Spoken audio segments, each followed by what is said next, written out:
11 अप्रैल 2026 को युगांडा का सबसे ज़्यादा पावरफुल जर्नल, जो कि आने वाले टाइम में वहाँ का फ्यूचर प्रेसिडेंट भी बन सकता है, उसने ट्विटर पे एक पोस्ट डाला जो कि टर्की के लिए एक अल्टीमेटम था।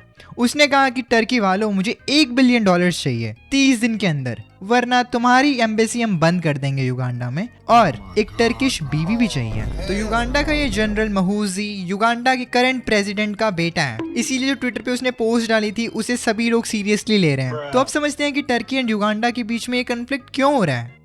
इसमें एक और कंट्री इन्वॉल्व होती है, सोमालिया, जो कि ईस्ट अफ्रीका का एक टॉन कंट्री है। तो सोमालिया में अल शबाब मिलिटेंट्स ने काफी ज्यादा धुआं उठा रखा था, बहुत ही ज्यादा तबाही मचा रखी थी। तो 2007 में जब किसी भी ईस्ट अफ्रीकन कंट्री ने सोमालिया की मदद नहीं की, तो युगांडा एक पहली ऐसी अफ्रीकन कंट्री बनती है जो कि सोमालिया में अपनी फौजी भेजती है।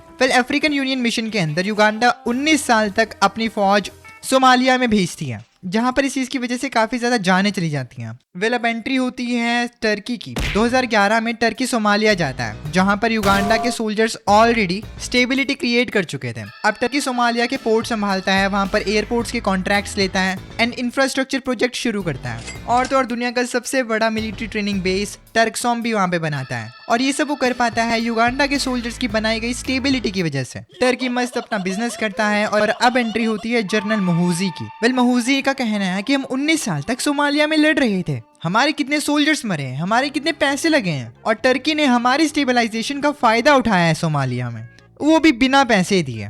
और इसी को महूजी ने सिक्योरिटी डिविडेंड कहा है, यानी कि सिक्योरिटी देने का हक। अब युगांडा टर्की से $1 बिलियन मिनिमम मांग रहा है सिर्फ उनसे बात करने के लिए। साथ ही में युगांडा ने टर्की को 3 और बड़े थ्रेट्स दिए हैं, जैसे कि टर्की की एम्बेसी कंपाला में बंद करनी चाहिए, युगांडन सिटीजन्स टर्की में ना जाएं, और अगर टर्की बिल्कुल भी नहीं मानता है तो डिप्लोमेटिक ब्रेक। लेकिन महूजी ने सिर्फ $1 बिलियन ही नहीं, बल्कि इजराइल को भी सपोर्ट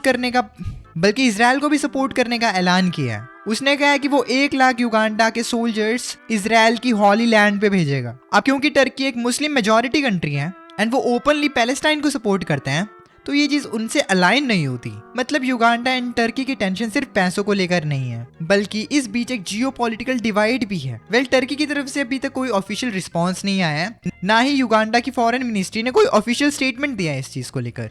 ये चीज क्लियर नहीं है कि ये युगांडा की गवर्नमेंट की ऑफिशियल पॉलिसी है या सिर्फ महूजी की पर्सनल फ्रस्ट्रेशन। ऑल्सो महूजी ने वो पहले वाला पोस्ट भी डिलीट कर दिया है अपना। महूजी की बात को ऐसे ही हल्के में नहीं ले सकते, क्योंकि वो नेक्स्ट प्रेसिडेंट बन सकता है, और तो और उसने सोमालिया में 19 साल तक फाइट करी है। उन्होंने अपना खून पैसा लगाया सोमालिया में पीस क्रिएट करने के लिए, स्टेबलाइजेशन, सोमालिया को स्टेबल करने के लिए। अब और ऐसे में कोई दूसरा देश आकर उनकी स्टेबलाइजेशन पर पैसे कमाने लगता है बिना उन्हें कोई पैसे दिए या फिर कोई बात की उनसे, तो ऐसे में युगांडा का गुस्सा थोड़ा बहुत मुझे तो भाई समझ में आता है। लेकिन अब देखना ये है कि टर्की क्या रिस्पॉन्ड करता है इस चीज पर।